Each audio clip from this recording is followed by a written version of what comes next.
105 വർഷം ദർസ് നടത്തിയ ഒരു വലിയ മുദരിസ് ഉണ്ടായിരുന്നു. ആ മുദരിസിന്റെ പേരെന്താണെന്നറിയാമോ നിങ്ങൾക്ക്? മുഹമ്മദ് ബിൻ ഇസ്മായിൽ.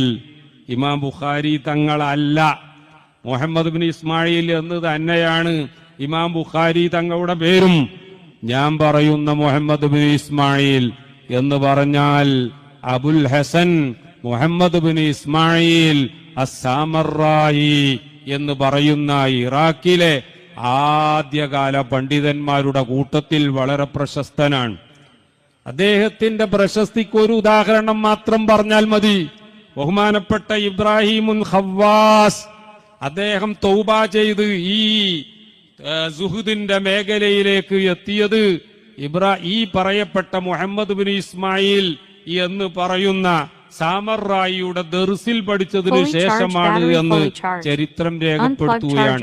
ശിബിലിയായി ഉയർന്നത് ഇദ്ദേഹത്തിന്റെ മുതഅല്ലിമായതിനു ശേഷമാണ് എന്ന് ചരിത്രകാരന്മാർ രേഖപ്പെടുത്തുകയാണ്. ഈ ഉസ്താദിന് ഈ വലിയ സ്ഥാനം ലഭിച്ചത് സരിയു സിഖത്തിയുമായുള്ള 5 വർഷം സൃഷ്ടാവിനെ മനസ്സിലാക്കി. ആ സൃഷ്ടാവിന്റെ നിയമമാണ് മനുഷ്യ നിർമ്മിത നിയമങ്ങളെക്കാൾ നമ്മൾ അംഗീകരിക്കാൻ ബാധ്യസ്ഥരായിട്ടുള്ളത് എന്ന ബോധം വരുമ്പോഴേ ശരിയായ ഖശിയത്തുല്ലാഹ് ഇതുണ്ടാവുകയുള്ളൂ എന്ന പരിശുദ്ധ ഖുർആൻ പറഞ്ഞു. 105 വർഷം ദർസ് നടത്തിയ ഒരു വലിയ പണ്ഡിതനെ ഈ അവസരത്തിൽ ഞാൻ ഇവിടെ അനുസ്മരിക്കുകയാണ്. നമ്മുടെ ഉസ്താദ് 40 വർഷം ദർസ് നടത്തിയതിന്റെ പേരിൽ നമ്മൾ ആദരിക്കുകയാണ്. വളരെ നല്ല കാര്യമാണ് ഈ മഹല്ലിൽ എടുത്ത തീരുമാനം എന്നൊന്നുകൂടി ഞാൻ ഊന്നിപ്പറഞ്ഞുകൊണ്ട് 105 വർഷം ദർസ് നടത്തിയ ഒരു വലിയ മുദരിസ് ഉണ്ടായിരുന്നു. ആ മുദരിസിന്റെ പേരെന്താണെന്നറിയാമോ നിങ്ങൾക്ക്? മുഹമ്മദ് ബിൻ ഇസ്മായിൽ.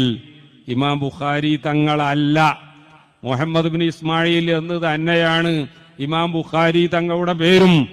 ഞാൻ പറയുന്ന മുഹമ്മദ് ബിൻ ഇസ്മായിൽ എന്ന് പറഞ്ഞാൽ അബുൽ ഹസൻ മുഹമ്മദ് ബിൻ ഇസ്മായിൽ അസ്സാമറായി എന്ന് പറയുന്ന ഇറാഖിലെ ആദ്യകാല പണ്ഡിതന്മാരുടെ കൂട്ടത്തിൽ വളരെ പ്രശസ്തനാണ്. അദ്ദേഹത്തിന്റെ പ്രശസ്തിക്ക് ഒരു ഉദാഹരണം മാത്രം പറഞ്ഞാൽ മതി. ബഹുമാനപ്പെട്ട ഇബ്രാഹിമുൻ ഖവ്വാസ് അദ്ദേഹം തൗബ ചെയ്ത് ഈ സുഹുദിന്റെ മേഖലയിലേക്ക് എത്തിയത് ഈ പറയപ്പെട്ട മുഹമ്മദ് ബിൻ ഇസ്മായിൽ എന്ന് പറയുന്ന സാമറായിയുടെ ദർസിൽ പഠിച്ചതിന് ശേഷമാണ് എന്ന് ചരിത്രം രേഖപ്പെടുത്തുകയാണ്. ശിബിലിയായി ഉയർന്നത് ഇദ്ദേഹത്തിന്റെ മുതഅല്ലിമായതിനു ശേഷമാണ് എന്ന് ചരിത്രകാരന്മാർ രേഖപ്പെടുത്തുകയാണ്. ഈ ഉസ്താദിന് ഈ വലിയ സ്ഥാനം ലഭിച്ചത് സരിയു സിഖത്തിയുമായുള്ള നിരന്തര ബന്ധം കാരണമാണ് എന്നും ചരിത്രകാരന്മാർ രേഖപ്പെടുത്തുകയാണ്.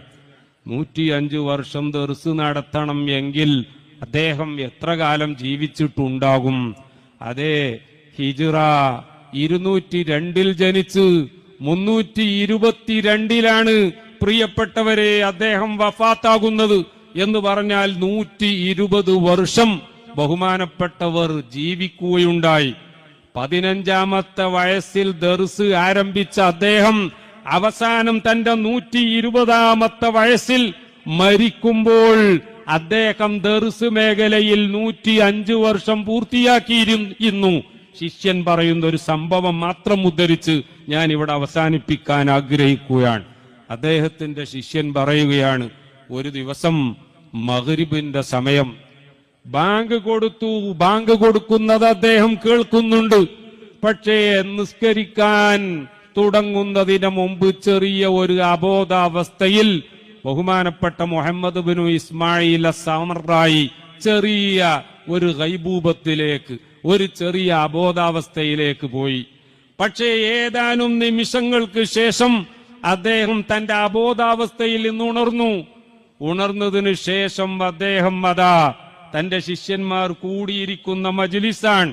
അവിടെ നിന്ന് വീടിന്റെ ഒരു മൂലയിലുള്ള വാതിൽക്കലേക്ക് നോക്കിക്കൊണ്ട് പറയുകയാണ്, ഖിഫ് ഖലീലൻ, വെയിറ്റ് ഫോർ എ വൈൽ, അല്പസമയം അവിടെ വെയിറ്റ് ചെയ്യൂ. ശിഷ്യന്മാരൊക്കെ നോക്കി, ഉസ്താദ് ആരോടാണ് അല്പസമയം വെയിറ്റ് ചെയ്യണം എന്ന് പറയുന്നത്? ആരെയും കാണാനില്ല. തുടർന്ന് ഉസ്താദ് പറയുകയാണ്, ഇന്നമാ ഉമിർത ബിഹി ഫലാ യഫൂതുക്, നിങ്ങളോട് എന്ത് കാര്യമാണോ കൽപ്പിക്കപ്പെട്ടത് അതൊരിക്കലും ഫൗത്താകുന്ന പ്രശ്നമില്ലല്ലോ.